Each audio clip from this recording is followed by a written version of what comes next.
So hello students, welcome to this video, and in this video we are going to discuss agriculture chapter for the ICSE class 6th. Okay, and this video is very helpful for the student of ICSE class 10th also. So if you are students of class 6 then also good, and if you are student of class 10 then also this video will be very helpful for you. So don't skip this video and watch this video till the end. Okay, so students, as I told you, this video is of agriculture chapter and this is part 1. Okay, so students, without wasting our time, let's get started.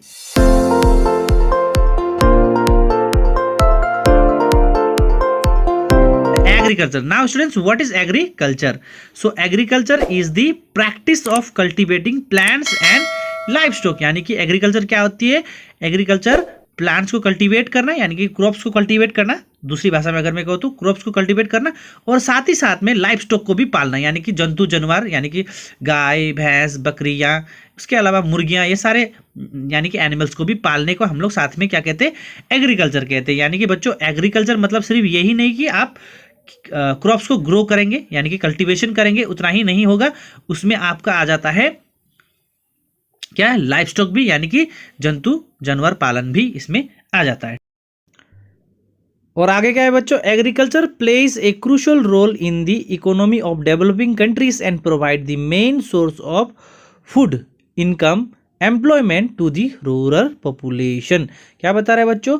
किसी भी developing countries का economy को grow करने के लिए agriculture बहुत ही important role play करती है, क्योंकि बच्चों जो डेवलपिंग कंट्रीज होते हैं वहाँ पर ज़्यादा इंडस्ट्रीज नहीं होते हैं। ठीक है, जैसे कि आपको पता है कि किसी भी देश का इकोनॉमिक ग्रोथ के लिए, यानी इकोनॉमिक ग्रोथ के लिए इंडस्ट्रीज और एग्रीकल्चर बहुत ही इंपॉर्टेंट रोल प्ले करती है। तो बच्चों, डेवलपिंग कंट्रीज के पास, यानी कि डेवलपिंग कंट्रीज के पास उतने इंडस्ट्रीज तो होते नहीं है, उतने मॉडर्न इंडस्ट्रीज या फिर उतने नंबर में इंडस्ट्रीज होते नहीं है, तो इनके जो इकोनॉमी है वो टोटली डिपेंड होता है एग्रीकल्चर पर। तो इसीलिए एग्रीकल्चर एक क्रूशियल रोल प्ले करती है किसी भी डेवलपिंग कंट्रीज के इकोनॉमी को ग्रोथ कराने में। और साथ ही साथ एग्रीकल्चर क्या करती है बच्चों? ये मेन सोर्स ऑफ फूड है इंसानों के लिए, लोगों के लिए मेन सोर्स ऑफ फूड है, यानी कि एग्रीकल्चर से उन्हें खाने को मिलता है।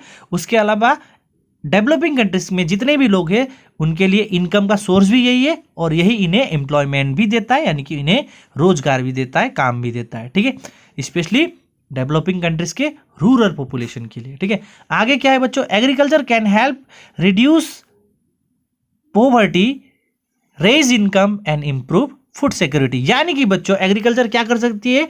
एग्रीकल्चर किसी भी देश का या फिर किसी भी परिवार का या फिर किसी भी इंसान का गरीबी को दूर कर सकती है, ये इनकम को बढ़ा सकती है, और फूड सिक्योरिटी को क्या करती है?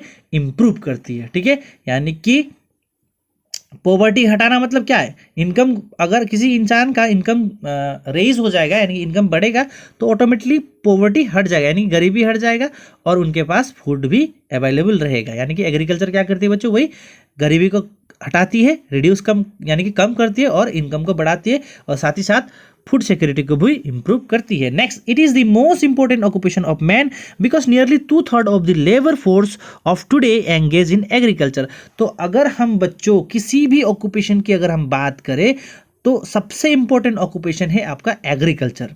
अब ये क्यों इंपॉर्टेंट ऑक्यूपेशन है? क्योंकि दुनिया के ऑलमोस्ट 2/3 पॉपुलेशन, यानी कि हम कह सकते हैं 66%, और यू कैन से 70% ऑल्सो, यानी कि 70% of the people are engage in agriculture directly और indirectly. So that's why it is the most important occupation of the people.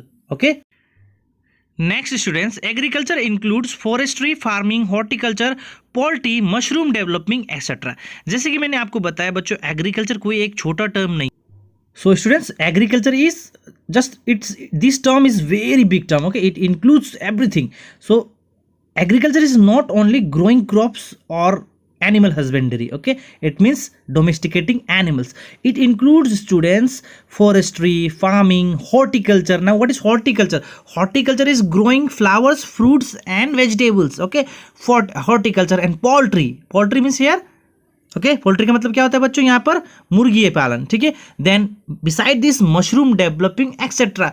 So students, agriculture is not a small term, it has very big meaning. Okay, so it means it has very big meaning. So agriculture not only includes growing of cereal crops and animal husbandry, beside this forestry, farming, horticulture, poultry, mushroom developing, etc and etc and etc. Now students, beside these, production of industrial crops such as cotton, flax, rubber and foods, okay, food crops are also include in agriculture. यानी कि बच्चों इन सब के अलावा agriculture में industrial crops के भी production होते हैं, यानी कि ऐसा क्रॉप जिसको हम फर्दर इंडस्ट्रीज में ले जाते हैं, यानी कि इंडस्ट्रीज में ले जाके उसे हम फर्दर प्रोसेस करके उससे हम नया चीज़ बना के लेके आते हैं। इस तरह का क्रॉप्स का भी प्रोडक्शन होता है, जैसे कि कॉटन हो गया जिससे कपड़ा बनता है, फ्लैक्स, रबर, फूड क्रॉप्स, बहुत सारे चीज़ें और भी। अब आगे देखते हैं बच्चों इंपॉर्टेंस ऑफ एग्रीकल्चर, यानी कि एग्रीकल्चर का क्या इंपॉर्टेंस है। सो बच्चों यहाँ पर एग्रीकल्चर का ना बहुत बड़ा इंपॉर्टेंस है। अगर एग्रीकल्चर नहीं है तो हम अपने आप को, यानी कि हम जितने भी इंसान हैं, हम खुद को इमेजिन ही नहीं कर पाएंगे। ठीक है, so first importance of agriculture is source of livelihood, यानी कि जीने का सोर्स है। अगर हमें जिंदगी कोई देता है तो आप ये नहीं कहोगे हवा और पानी, हवा और पानी के अलावा भी हमें जीने के लिए बहुत कुछ चाहिए, और इसमें से एक है फूड। ठीक है, फूड, और फूड हमें कहाँ से मिलता है? एग्रीकल्चर से मिलता है। So that's why it is source of livelihood. दूसरा, contribution to the national income. ठीक है, जैसे कि मैंने आपको बताया बच्चों, किसी भी देश का इकोनॉमिक ग्रोथ जो है वो एग्रीकल्चर पर डिपेंड होता है। उसके अलावा एक और चीज है जैसे कि इंडस्ट्रीज ना। सो हम ये कह सकते हैं कि बच्चों किसी भी देश का इकोनॉमिक ग्रोथ इंडस्ट्रीज, उसके अलावा एग्रीकल्चर पर डिपेंड होता है। तो एग्रीकल्चर से जितना भी प्रोडक्शन होता है, जितना भी इनकम होता है, वो सारे का सारे नेशनल इनकम में इंक्लूड होता है। So that's why here it is written contribution to the national income. Third, आपका supply food as well as fodder. Agriculture क्या करती है बच्चों? एग्रीकल्चर से जैसे मैंने आपको बताया कि हमें फूड प्रोवाइड करते हैं, हमें खाने के लिए चीजें मिलती हैं। ठीक है, उसके अलावा जो जंतु जानवर हम पालते हैं उनके लिए भी क्या मिलता है? फोडर मिलता है, उनके लिए भी फूड मिलता है। जैसे कि मान लीजिए मेरे पास क्या है? धान है, तो धान को मैंने क्या किया? मशीन में ले गया, मैंने उसको तो उससे चावल पाया। ठीक है, चावल तो मैं खा लूंगा, लेकिन उससे जो भूसी मिलेगा, यानी उससे जो एक्स्ट्रा चीज मिलेगा, हम क्या करेंगे? गाय और वस्तु को हम खिलाएंगे, जानवर को खिलाएंगे।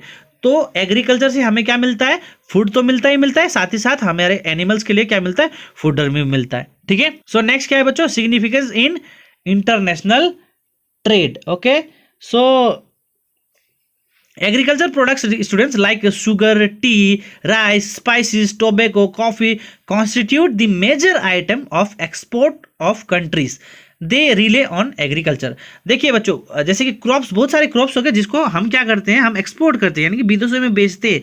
जैसे कि हो गया शुगर, चाय पत्ती, चावल, मसाले, टबाको, कॉफी वगैरह हम क्या करते हैं? इसको यहाँ पर प्रोड्यूस करके हम बाहर बेचते हैं, यानी कि हम इंटरनेशनल बिजनेस करते हैं, ट्रेड करते हैं। So that is also importance. Okay, next here we have students source of raw material. So student, there are many industries in India and in other states also, it means in other countries also, that they are totally depends on agriculture for the raw material. For example, you can say sugar industries, then you can say textile industries. All these are depend on agriculture for the raw material. For example, for sugar industries, sugarcane is the raw material, and for cotton textile, cotton is the raw material. And students, sugarcane and cotton is available in agriculture, or it is available through the agriculture only. So source of raw material. Next, great employment opportunity. Students, as I told you that more than 2/3 of the people of this world are engaged in agriculture. So agriculture is giving employment, job, यानी कि agriculture क्या कर रही है? लोगों को रोजगार दे रही है, जिससे वो अर्न कर सकते हैं, अपना लाइवलीहुड चला सके। So it is great employment opportunity. Next students, food security. तो बच्चों, एग्रीकल्चर हमें क्या देती है? नेक्स्ट, फूड सिक्योरिटी देती है, इसीलिए भी एग्रीकल्चर इंपॉर्टेंट है। ठीक है, Now students, we will see what are the factors that affect the agriculture. अब हम देखते हैं बच्चों कौन कौन सा फैक्टर्स है जो एग्रीकल्चर को इफेक्ट करते हैं। So students, geographical factors involve heat, sunshine, rainfall, moisture and soil requirement for the growing a particular crops. Okay, beside these students, different crops require different length of growing season.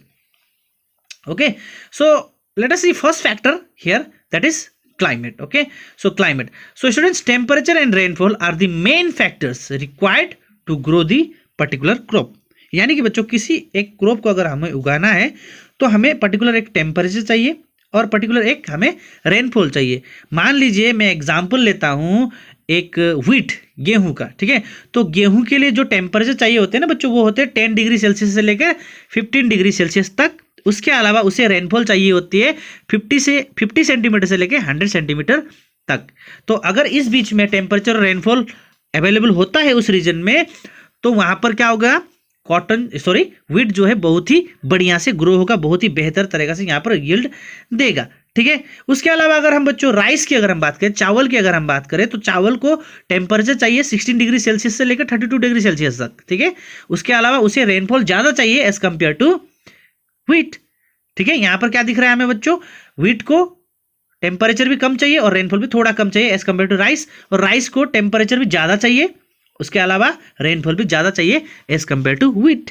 तो यहाँ पर क्या है, rice को यानी कि चावल को, यानी कि चावल को 150 सेंटीमीटर से लेकर 200 सेंटीमीटर तक का रेनफॉल चाहिए और 16 डिग्री सेल्सियस से लेकर 32 डिग्री सेल्सियस तक टेम्परेचर चाहिए। तो बच्चों यहाँ पर हम ये कह सकते हैं कि एग्रीकल्चर को क्लाइमेट भी इफेक्ट करता है, ठीक है। और अगर इस तरह का कंडीशन इन क्रॉप्स को अगर नहीं मिलता है तो ये अच्छा से यील्ड नहीं करेंगे, ये अच्छे से ग्रो नहीं करेंगे। आगे नेक्स्ट फैक्टर इज सॉइल। बच्चों सॉइल, तो बच्चों यहाँ पर क्या है कि कुछ कुछ क्रॉप्स होते हैं जो एक पर्टिकुलर टाइप के सॉइल में अच्छे से ग्रो होते हैं, वहीं पर कुछ क्रॉप्स होते हैं कुछ अलग तरह का सॉइल में ग्रो करते हैं। मान लीजिए यहाँ पर अगर आप देखोगे, जैसे कि धान हो गया, यानी कि जो राइस हो गया, वो बहुत ही अच्छी तरह से ग्रो होता है एलुवियल सॉइल में, ठीक है। यानी कि अगर आप एलुवियल सॉइल में उसे ग्रो करोगे तो बहुत ही बेहतर तरीके से ये ग्रो कर जाएगा। वहीं पर अगर आप कॉटन को देखोगे तो कॉटन ग्रो होगा आपका ब्लैक सॉइल में बेहतर से। तो यहाँ क्या है बच्चों, सॉइल भी क्या करती है, एक फैक्टर का काम करती है, सॉइल भी इफेक्ट करती है कि किस तरह का एग्रीकल्चर वहां पर होना चाहिए। So students, the soil requirement to differ from crop to crop. For example, as I told you that rice is mostly grown in alluvial soil, whereas cotton needs water retentive black soil. Okay. Now next is topography, यानी कि train, you can say किस तरह का जमीन है, ये भी एक फैक्टर है। टोपोग्राफी भी एक फैक्टर है किसका, एग्रीकल्चर का। So all the crops are grown on similar terrain, सभी तरह का क्रॉप्स एक ही तरह का ट्रेन में ग्रो होता है, यानी कि एक ही तरह का टोपोग्राफी में ग्रो होता है। Plains are more suitable for growing wheat and sugar cane. अगर हम देखें प्लेन एरिया में सबसे ज्यादा क्या क्या ग्रो किया जाता है और क्या ग्रो होता है, शुगर केन और व्हीट। वेरेस जबकि अगर हम पहाड़ी इलाका में देखें, हिली स्लोप्स में देखें, तो वहां पर टी और कॉफी ग्रो होता है। अगर आप देखोगे दार्जिलिंग साइड में, अगर आप देखोगे असम के कुछ रीजन से आप देखोगे, तो पहाड़ी इलाका में ज्यादा टी और कॉफी ग्रो होता है, ठीक है। So students, next we have here growing season. So students, different crops grows in different season.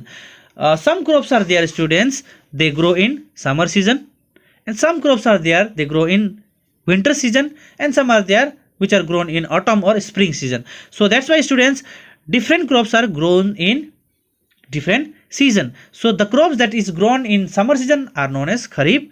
Similarly students, the crop which is grown in the winter season, they are known as rabi. And beside this, one more type of crop we have, that is which is grown in Zaid season. Okay, so they are called Zaid crop. Okay, and students, Zaid crop is grown between February to June month. Okay, so these are the factors that affect the agriculture. Okay, climate, soil, topography, and growing season. So students, this is first part. We will meet in second part. There we will discuss further more.